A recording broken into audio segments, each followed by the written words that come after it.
हाँ जी, तो हम न्यूमरेटर मेथड के बारे में पढ़ रहे थे। तो अभी न्यूमरेटर मेथड की सूटेबिलिटी के बारे में देखते हैं। कहता है field of investigation is large.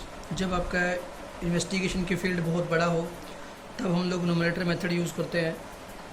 The investigation needs specialized and skilled investigator. कह रहे जिस प्रोसेस में हम लगे हुए हैं, यानी कि जिस चीज़ की इन्वेस्टिगेशन कर रहे हैं उस चीज़ के लिए, मतलब उस इन्वेस्टिगेशन के लिए हमारे को स्पेशलाइज स्किल वाला इन्वेस्टिगेटर चाहिए। The investigator are well versed in the local languages. जो इन्वेस्टिगेटर हो वो वहाँ की लोकल लैंग्वेज में बहुत अच्छी नॉलेज होनी चाहिए उसको। And cultural norms of the informants. और जिस पर्सन से हम लोग इन्फॉर्मेशन को इकट्ठा करेंगे उसके कल्चर नॉर्म्स के बारे में पता होना, उसके कल्चर के बारे में जानकारी होनी ज़रूरी है। क्लियर। तो आगे बोलता है कि हमें न्यूमरेटर मेथड के अंदर जो भी हमने स्टडी किया है, जिस मेथड के अंदर इन्वेस्टिगेटर क्या करता है, एक लोकल पर्सन को अपॉइंट करता है, एक पर्सन को अपॉइंट करता है, उसको ट्रेंड किया जाता है और वो खुद जा कर के इन्फॉर्मेंट के पास सारी की सारी इन्फॉर्मेशन इकट्ठी करके लाता है। ठीक है, उसे न्यूमरेटर मेथड कहा जाता है। अब कहता है इसकी मेरिट्स क्या है। वाइड कवरेज, यह मेथड बहुत बड़े एरिया को कवर कर लेता है। Even illiterates can furnish the required information. अनपढ़ लोग भी इसकी जानकारी प्रोवाइड कर सकते हैं, क्योंकि जो व्यक्ति न्यूमरेटर होता है वो इन्फॉर्मेंट के पास जाता है, जिस बंदे से हमारे को इन्फॉर्मेशन इकट्ठी करनी होती है उसके पास जाता है और इसमें वो सारे के सारे क्वेश्चन खुद बोल के बताता है उसे, उसका मीनिंग पूछ करके खुद फील करता है। लेकिन जो इससे पहले वाला मेलिंग मेथड था उसमें केवल मेल कर देते थे, हम सामने वाले पर्सन के पास नहीं जाते थे। तो एक्यूरेसी, यहाँ पर एक्यूरेसी ज़्यादा होती है। This is because investigations are done by specialized enumerator. क्योंकि जो इन्वेस्टिगेशन का काम पूरा किया जाता है वो बहुत ही ट्रेंड न्यूमरेटर के द्वारा किया जाता है, जो अपनी फील्ड के अंदर एक्सपर्ट होते हैं, जिनको लोकल लैंग्वेजेस की जानकारी होती है। ठीक है। और पर्सनल कांटेक्ट, आपको पता है इस मेथड के अंदर इन्फॉर्मेंट के पास खुद जाता है हमारा न्यूमरेटर और इन्फॉर्मेशन इकट्ठी करता है, तो इसमें पर्सनल कांटेक्ट पॉसिबल है। लेकिन मेलिंग मेथड के अंदर पर्सनल कांटेक्ट पॉसिबल नहीं था। इम्पार्शलिटी, इसमें इम्पार्शलिटी होती है, पार्शलिटी नहीं पाई जाती किसी भी प्रकार की, क्योंकि जो न्यूमरेटर होता है वो किसी भी बंदे को जानता नहीं है और so they are impartial to the nature of information. तो वो इसमें किसी भी प्रकार की पार्शलिटी की क्वालिटी नहीं पाई जाती है, पार्शलिटी की कमी नहीं पाई जाती है। कंप्लीटनेस, नेक्स्ट बोलता है कि कंप्लीट। इस मेथड के अंदर सबसे बड़ी खास बात यह है कि क्वेश्चन को पूरा फिल करके खुद ही न्यूमरेटर सारी इन्फॉर्मेशन इकट्ठी करता है, सामने वाली पार्टी के ऊपर छोड़ता नहीं है। तो जितने भी क्वेश्चन होते हैं वो सारे के सारे फिल कर लिए जाते हैं। तो न्यूमरेटर वो अपने आप से फिल करता है, अपने हाथ से फिल करता है और सामने वाली पार्टी के कहने पे फिल करता है। क्लियर। तो क्वेश्चन कंप्लीट होते हैं। तो मैं एक बार पाँचों पॉइंटों को दोबारा बोल देता हूँ। इसमें एरिया वाइड, बड़ा एरिया कवर किया जाता है, डाटा एक्यूरेट होता है और पर्सनल कॉन्टैक्ट होता है और इम्पार्शलिटी होती है, इसमें किसी प्रकार की कोई पार्शलिटी नहीं पाई जाती है और डाटा कंप्लीट इन्फॉर्मेशन को क्या कर लेता है, फिल कर लिया जाता है। डीमेरिट्स, ये मेथड बहुत ही एक्सपेंसिव है, क्योंकि न्यूमरेटर को हमें ट्रेंड करने में और हर जगह एक न्यूमरेटर अपॉइंट करने पर बहुत ज़्यादा खर्चा आता है। Availability of numerator, competent numerators में नॉट बी अवेलेबल। जो न्यूमरेटर जिनको हम ट्रेंड करते हैं, इस प्रकार के ट्रेंड न्यूमरेटर हर जगह अवेलेबल नहीं हो पाते और आसानी से अवेलेबल भी नहीं होते हैं। ठीक है। टाइम कंज्यूमिंग, ये एक टाइम कंज्यूमिंग प्रोसेस है। न्यूमरेटर में नीड स्पेशलाइज ट्रेनिंग, क्योंकि न्यूमरेटर को ट्रेन करने में बहुत टाइम लगता है। द प्रोसेस ऑफ इन्वेस्टिगेशन दस बिकम्स टाइम कंज्यूमिंग बन जाती है और एरिया बहुत बड़ा होता है। ठीक है। Not suitability for private investigation, private investigation के लिए सही नहीं है, गवर्नमेंट के लिए ही सही है, क्योंकि प्राइवेट इन्वेस्टिगेशन के अंदर पैसा बहुत ज़्यादा खर्चा होता है और प्राइवेट सेक्टर इतना पैसा खर्च नहीं करता है। पार्शलिटी, लेकिन अगर यहाँ एक ही कमी है, अगर न्यूमरेटर पार्शल हो गया फिर हमारा सारा रिसर्च खत्म हो जाता है, सारा डाटा इनकॉम्पिटेंट हो जाता है। फिर इसके अलावा जो एक्यूरेसी और रिलायबिलिटी की क्वालिटी है वो भी खत्म हो जाती है, अगर हमारा जो इन्फॉर्मेशन इकट्ठा करने वाला न्यूमरेटर पार्शल हो गया। क्लियर। तो अब आपके पास जो नेक्स्ट टॉपिक आता है उसका नाम है construction of questionnaires and schedules and their qualities. अब हमें क्वेश्चनेयर के बारे में पता होना चाहिए और शेड्यूल्स के बारे में। बिल्कुल छोटे शब्दों में डिफरेंस क्रिएट करूँगा। क्वेश्चनेयर और शेड्यूल में एक ही फ़र्क होता है। देखिए, आप क्वेश्चन तैयार करते हैं, चाहे वो MCQ हैं, चाहे वो ट्रू फॉल्स वाले हैं, वो क्वेश्चन आगे आपको बताऊंगा कौन से हमें क्वेश्चन तैयार करने होते हैं।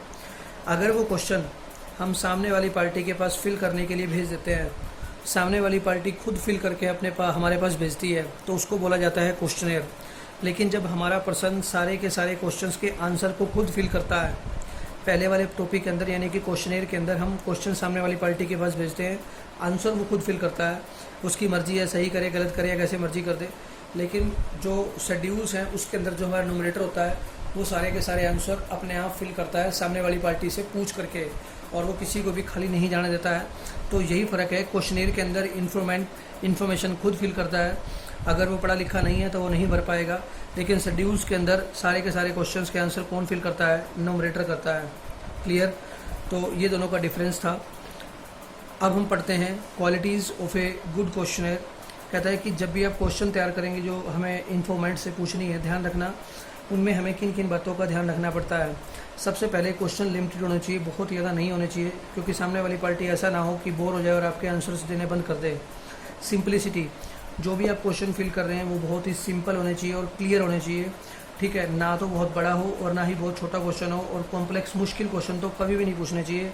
मैथमेटिक्स क्वेश्चन कोशिश करनी चाहिए, अवॉइड करनी चाहिए, क्योंकि सामने वाली पार्टी बहुत दिक्कत महसूस करती है और फिर वो जवाब देना बंद कर देती है। और जब आप क्वेश्चन पूछेंगे तो उनका एक प्रॉपर ऑर्डर होना बहुत ज़रूरी है। पहले हमें कौन सा क्वेश्चन पूछना है, फिर कौन सा पूछना है। ठीक है, नो अनडिज़ायरेबल क्वेश्चन, किसी भी अनडिज़ायरेबल क्वेश्चन को नहीं पूछना चाहिए, या किसी पर्सन के बारे में जो पर्सनली कोई जानकारी हमें कलेक्ट करनी हो तो उस प्रकार के क्वेश्चन नहीं पूछने चाहिए, क्योंकि सामने वाला पार्टी देने से इनकार कर सकता है या वो थोड़ा सा इनकन्वीनियंस फील करता है। नॉन कॉन्ट्रोवर्शियल, बहस वाले क्वेश्चन हमें बिल्कुल नहीं पूछने चाहिए, जैसे पॉलिटिक्स के ऊपर हमें कभी डिस्कशन नहीं करना चाहिए। ठीक है, क्योंकि और ना किसी नेता के ऊपर कोई डिस्कशन करना चाहिए, क्योंकि ये बहुत ही कंट्रोवर्सी वाले क्वेश्चन होते हैं। और ज़्यादा कैलकुलेशन वाले क्वेश्चन भी हमारे को नहीं पूछने चाहिए। प्री टेस्टिंग, ध्यान रखिए, जब या प्री टेस्टिंग और उसका नाम पायलट सर्वे भी है।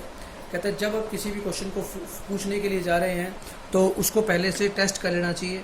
ठीक है, पायलट सर्वे का मतलब यही होता है, जैसे पायलट जहाज़ को उड़ाने से पहले उसके सारी चीज़ों को चेक कर लेता है, उसके फ्यूल के बारे में चेक कर लेता है, उसकी इलेक्ट्रिसिटी को चेक कर लेता है, उसके बाद जहाज़ को उड़ाता है।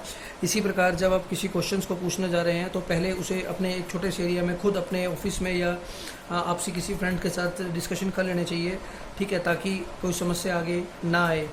ठीक है, इंस्ट्रक्शंस, क्वेश्चन के अंदर क्लियर इंस्ट्रक्शन होने चाहिए कि आपको इनका जवाब कैसे देना है, एक लाइन में देना है या MCQ में देना है, या पूरी इन्फॉर्मेशन कलेक्ट होनी चाहिए उसके अंदर कि हमें क्वेश्चंस को पूछना कैसे है।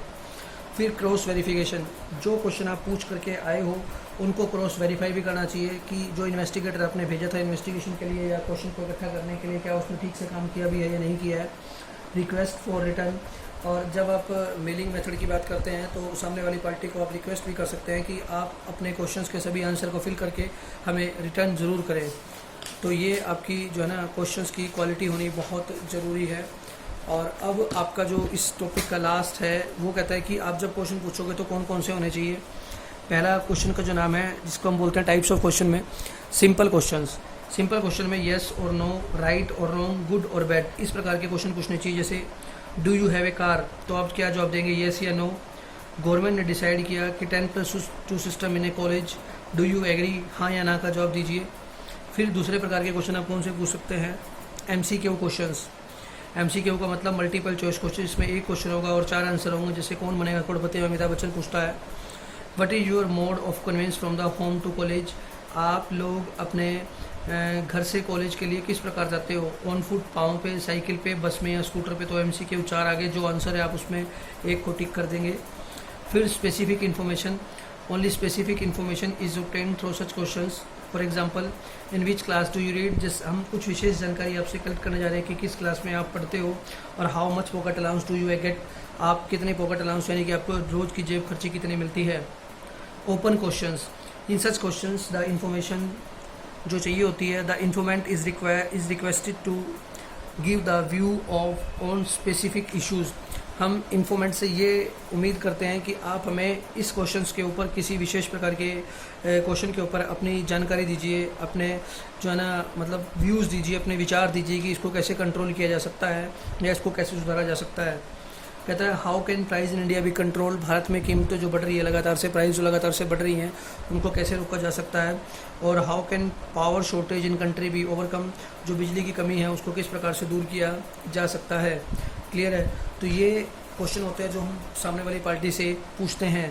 क्लियर, किस प्रकार आपने इस मेथड के अंदर जो है ना जो प्राइमरी सोर्स हम डाटा इन्फॉर्मेशन इकट्ठी करते हैं उसके 4 मेथड होते हैं, जिसमें सबसे पहला मेथड आपने पढ़ा डायरेक्ट पर्सनल इन्वेस्टिगेशन, दूसरा आपने पढ़ा इनडायरेक्ट ओरल इन्वेस्टिगेशन, तीसरा आपने पढ़ा इन्फॉर्मेशन फ्रॉम लोकल सोर्स और कोरस्पोंडेंट्स, और चौथा आपने पढ़ा information through questioners and schedules, जिसके दो पार्ट्स थे, पहला मेलिंग मेथड, दूसरा न्यूमरेटर मेथड, और फिर हमने पढ़े टाइप्स ऑफ क्वेश्चंस।